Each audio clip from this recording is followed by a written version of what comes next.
question, when will we have a full-time black employee on the news desk?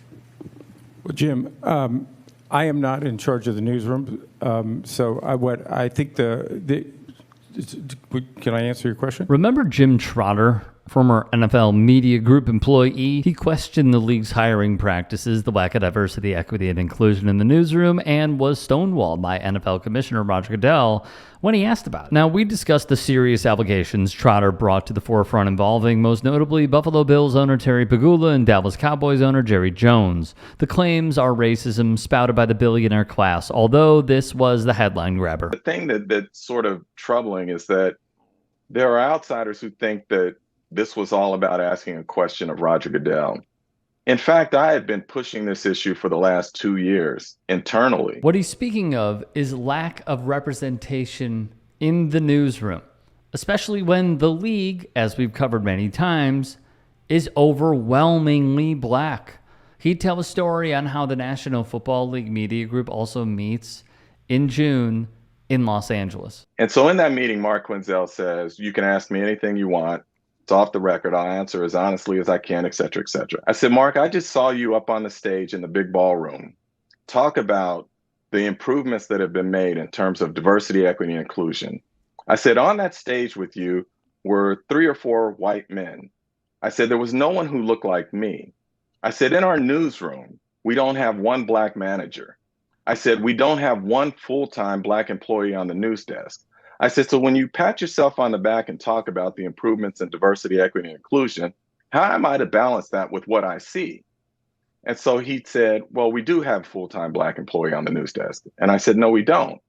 He said, yes, we do. He said, I walk through the newsroom every day. I see these individuals. And I said, Mark, we don't. And at that point, Hans Schroeder, who is an executive from New York who oversees the media group, is seated there, and he tries to interject. And I say to Hans, no, Hans, I need an answer on this. And I said, Mark, I will drop this and never bring it up again if you just give me one name of a full-time black employee on the news desk. And he pauses and he says, well, I can't think of it right now, but I'll get back to you. That was in June of 2022. He still is yet to get back to me with that name because he can't get back to me with that name because there wasn't anyone and isn't anyone. For Trotter, it's very clear, okay? He's been saying this for a while. I want everyone to understand this.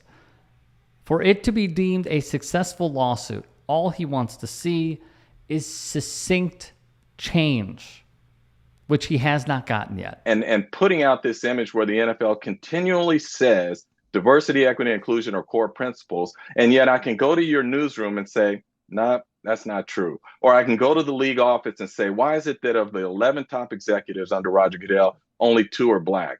That doesn't sound like you're committed to diversity, equity, and inclusion. And lastly, I would say this. If the NFL really believes that, then release your promotion and retention data as it relates to the demographic groups within the NFL. And when you release that, which you have not done to this point, I think we will get a clear picture of just how committed you are to diversity, equity, and inclusion. He filed the lawsuit in September of 2023. Since he was, it's fair to say, let go / not renewed for his contract with NFL Media Group, he joined The Athletic. There were 40 plus people on that Zoom call when this reporter made that allegation. So that one's very easy to prove. I did not hear Terry Pegula say it, nor in my lawsuit do I say that I heard Terry Pegula say it. What I say is that a reporter from the NFL Media Group alleged that Terry Pegula made this statement. And now the NFL has said it has done an investigation into this, right? And so if what this reporter alleges is not true, I find it interesting then that you are saying that your reporter made it up. And if your reporter made it up, then why is that reporter still on the air? Something doesn't quite jibe there with me. On the Terry Pegula comments, Trotter says he heard from colleagues that the governor stated in reference to the protests against racial injustice that, quote, if the black players don't like it here, they should go back to Africa and see how bad it is. Nor does it with me and likely does it with you. On the Jerry Jones claim, when asked why there are so few black people in decision-making positions, Jones, per Trotter, said, quote, if blacks feel some kind of way, they should buy their own team and hire who they want to hire, close quote. If you know Jerry's history, if you know how he feels on certain things, if you know that he is the owner who said if a player takes a knee, he will no longer be a Cowboy, it's pretty easy to understand that Jerry Jones would say something like this. But Dan, I think it's important here. I know people focus on those things because they're sensational and whatnot. But what those things really do is speak to a larger culture within the NFL. Another very interesting turn here in this interview with Meadowlark's Dan Le Batard was the accredited journalist Jim Trotter, telling a story about how when the Gruden emails came to light, he wanted to bring to air what Jerry Jones said to him. And all of a sudden I was told, well, wait a minute, we need to talk about it. And then my immediate boss said, if you say this publicly, it's going to blow up. And I said, of course I do. And he said, well, we need to kind of talk about it and get our, get this in order. And then I was told not to talk about it on air. And so if John Gruden felt comfortable using that kind of language, referring to a black man as having Michelin lips, I said that speaks to a culture within the NFL where this type of language and these types of viewpoints are accepted.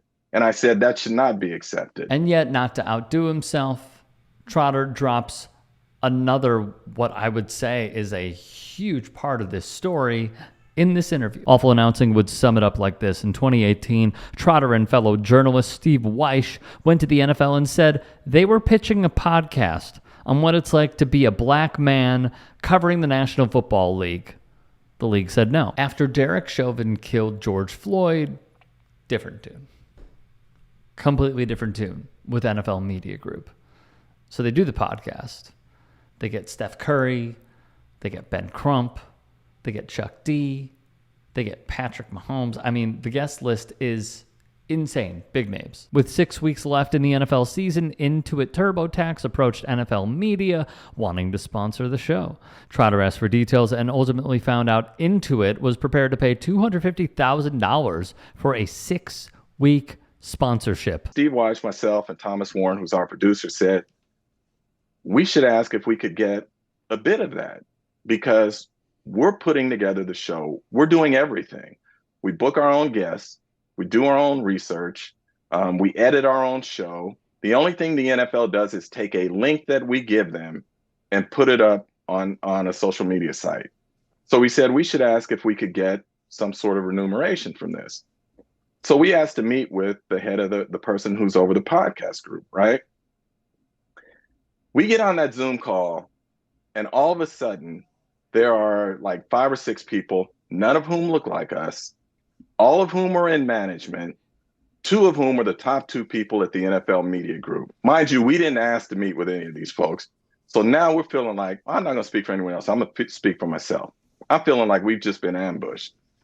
And we are told by David Jurenka, who is one of the top managers at the NFL Media Group, we're not paying you for a podcast. We don't pay for podcasts. It's not happening. I have reached out to Jim Trotter, and I would love to have him on this platform so we can get into it a little bit about his lawsuit and also where he thinks it will go from here.